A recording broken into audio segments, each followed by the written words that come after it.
What's up, tribe? How you guys doing? Go ahead and hit that subscribe button. I hope you like this video. We are here to talk about the Real Housewives of Miami reunion part 1. Part 2 come out tomorrow. I'm a little late, but child, y'all be alright. I know I love y'all. I'm a little late, but we here. First of all, let me just go through the fashions. When I first saw the reunion looks, overall, I really wasn't impressed. I will say that a lot of the looks look better in person than they did in the picture. But ultimately, it was alright. It was alright. But I mean, it didn't look horrible. If I had to do a least favorite look, I think Alexia's look I did not like. I didn't like the neck and the thing and the. I didn't like it. Gertie's was given a lot. I liked Larsa's.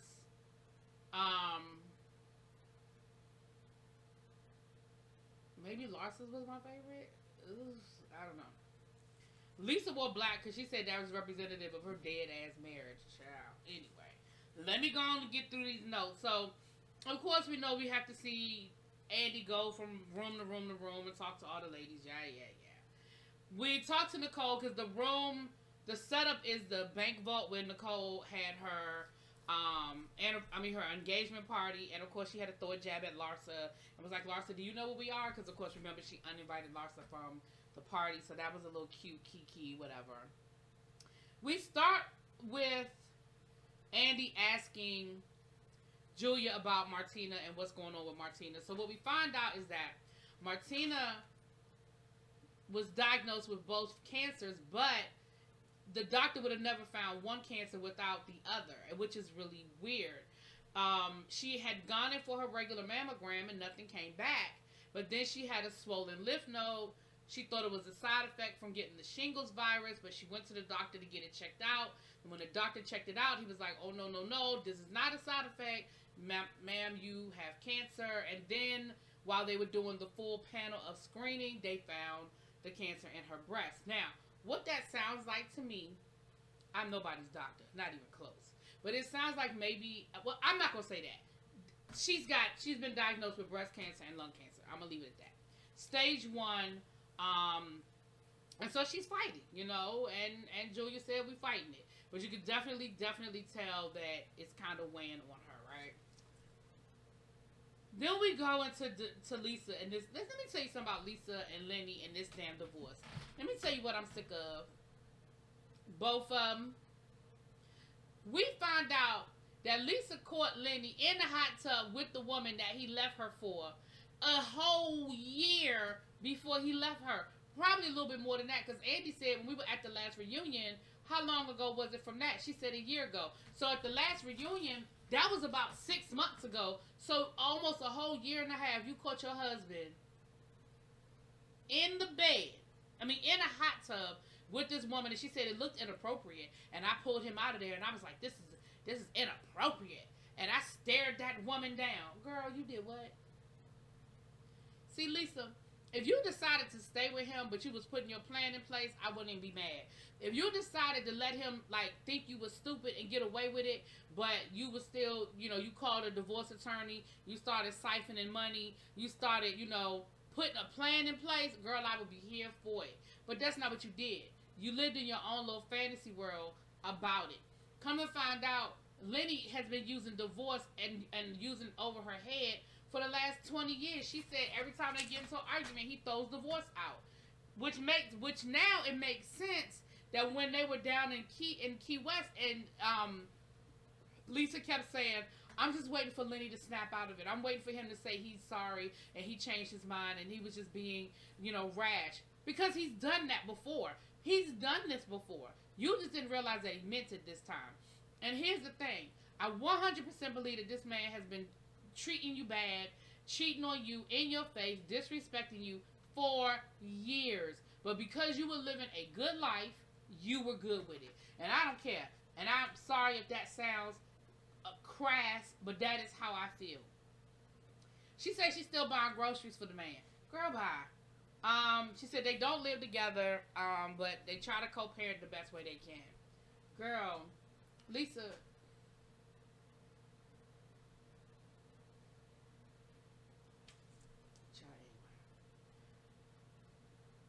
after the first segment, who comes walking in late? Marisol and Adriana.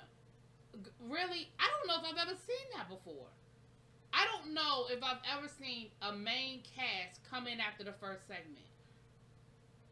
Which says a few things to me, because we know that people have been late before. We know that we've had to wait on people to finish glam and finish getting dressed.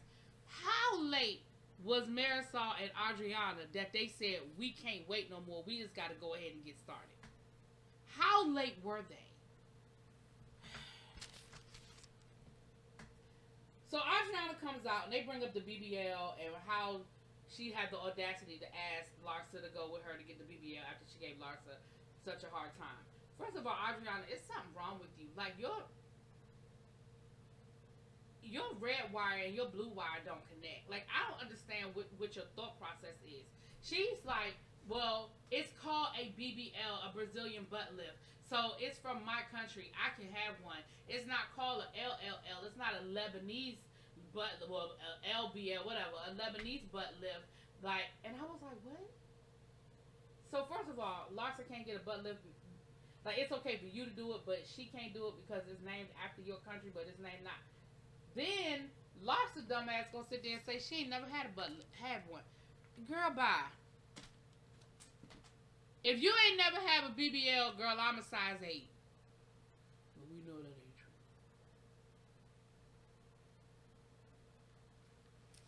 And she said it with a straight ass face too. Andy gonna say that's the same butt you had season 1. She was like, yeah. Like, I mean, things change. You know, you get bigger, blah, blah, blah. Like, Larsa, you look like a totally different person. If they go back to season 1, you look like a... And then they spliced in a scene from season 1 of her butt. Girl, that's not that butt. It's not the same butt. It's okay. Like, nobody even cares.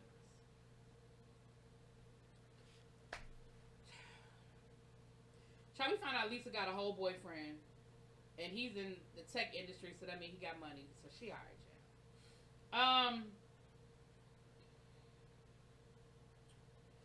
They talked to Marisol about her drinking.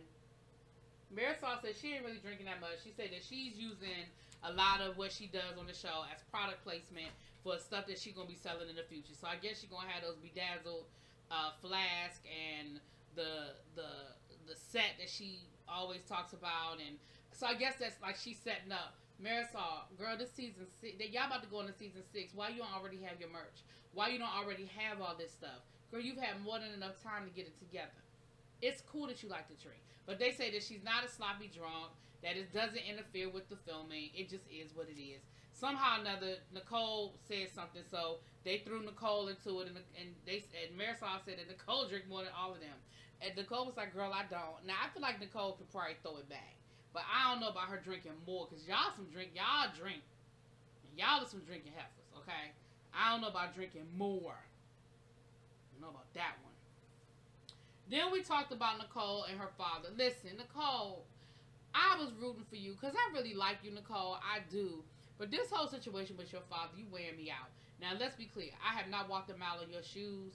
So I do not know the whole situation with your father. And so I would never try to lessen your experience, your pain of what you went through with your father. But I thought y'all had really hit a breakthrough. She said that they've gone to counseling 2 more times outside of what was on the show. But she said he won't say he's sorry. He still can't seem to apologize. And Larsa was like, but I feel like, you know, his emotion, he cried, he broke down, he explained. She was like, does that not mean anything? And on one hand, I understand kind of where Larsa's coming from. Like, the man broke down crying. He had all of the emotion and everything. But then the flip side, I understand where Nicole is coming from. She said, yeah, but I think at the very least, you can give me an apology. Like, that's a small gesture. That's a small thing that you could just be like, I'm sorry. She said, I was in ICU. When that car ran over me, like, I was in the hospital for a month. Because you were too busy running your mouth to pay attention to me. Like, it's not that easy. Y'all making it seem like it's so easy to just like, oh, just accept his apology and get over it. She was like, but it's a lie. But I think she wants to. I really think Nicole wants to move on. So I hope they continue to go to therapy, and I hope things continue to get better. I can't, I don't walk a mile in your shoes. I can't. But anyway, so there's that. They talk about Larsa and Marcus. Child, I don't care. They talked about the age difference. Larsa was like, who cares? Because they talked about Nicole's father and his girlfriend, who Nicole still has not met. But the girl is like 30. She was like, but my dad is like set in his 70s. What 29-year-old wants to date a 70-year-old? And here go Larsa. Who cares about age? I was like, girl, because you don't want nobody to care about age. Because you want people to forget that your boyfriend is 10 years older than your son and 20 years younger than you. Maybe not 20, but, But child, and Marcus was there, so, whatever they got going on, child. Whatever they got going on. Alright, then the rest of this episode was really all about Alexia. Now listen, so we start off with Alexia telling everybody she's a star. And Alexia's thing was, listen, y'all not gonna make me feel bad about feeling like I'm a star. She said everybody on the stage can feel like they're a star, and I don't think that makes me a narcissist. So then they had to have the conversation about what a narcissist is, and Adriana gonna look up the word in the dictionary, and Andy was like, well, I think all of y'all, to a certain extent, are some narcissists. And of course, oh no, Andy, I'm not. No. So Alexia was like, listen, I ain't gonna apologize. Like, I do feel like I'm a star. That's how I was raised, and it is what it is. So then Alexia and Gertie got into it. Look, I don't care. I'm over it. I like you, Gertie, but sometimes it's just not that serious. Like, you were mad because the woman compared your charity event to her bachelorette party and said the bachelorette party was better. Like, I feel like y'all talked about it. It wasn't that, again, I can't tell you how to be mad. It was, not only was it an event that you planned, but it was also for your brother, and I get that, and your brother and your niece, I get that. But I also feel like, she said, I wasn't talking about what the party was for. I was talking about the aesthetic. She was talking about the decorations and stuff like that. Gertie, everybody ain't gonna like your style, and I get it. You are a very in demand party planner. Like, you fly all over the world to do parties for people and probably make a really good penny at it. Alexia is just one person you ain't got to worry about asking you to do a party for her. It just is what it is. So, Then it was Alexia and Julia with the whole prostitute thing. Again, I say, she did apologize in real time. I think the problem is that Alexia won't apologize even when she realizes that she's wrong. So at the table when she made the comment, and everybody kind of was like, ooh, Alexia, that was a bit much. That was offensive. How could you say that? You called Julia, you said all Russians are prostitutes.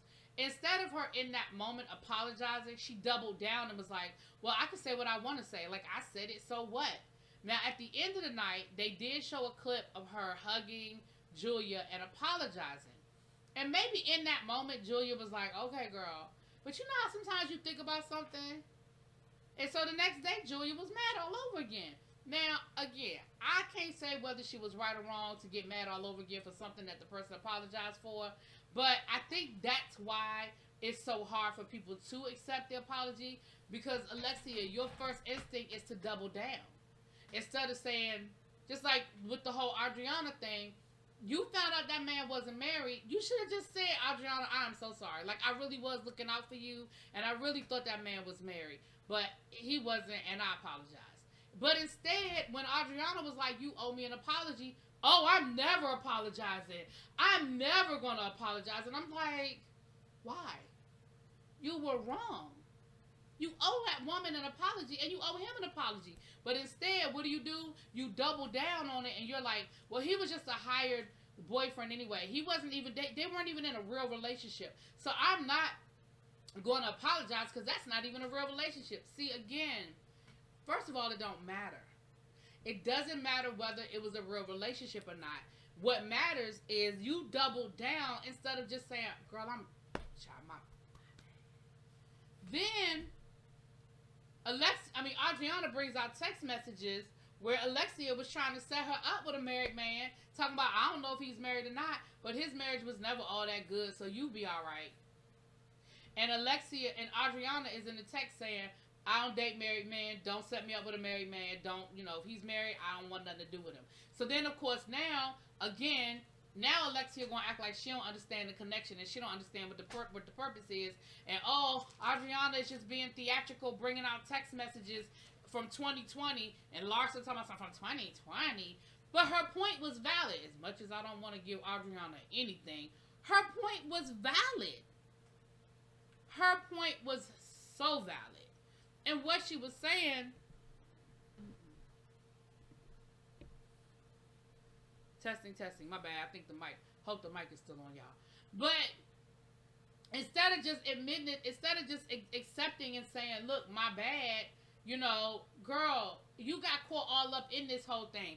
And you just doubled down instead of apologizing. Now, later on, she does say that she has a hard time apologizing because if she don't mean it, she ain't going to apologize. But my problem with that is, but if you realize you made a mistake and you realize you spoke out of turn, you should mean it. You feel that makes sense? You should mean it.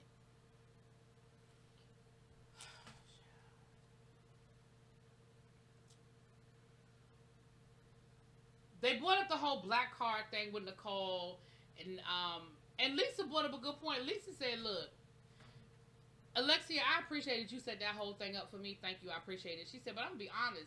Y'all talking about Nicole was embarrassing. All of y'all were embarrassing. That whole scene was embarrassing. So, we're not going to separate it. We're not going to pull Nicole, and all of y'all were embarrassing me. And I agree.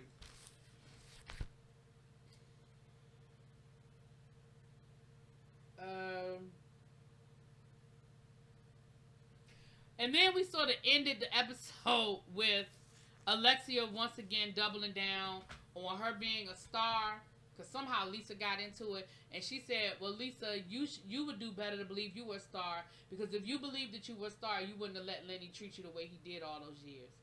Baby, the whole room was like, and that's where the episode ended. Anyway, y'all let me know what y'all think. I will talk to y'all later. Peace.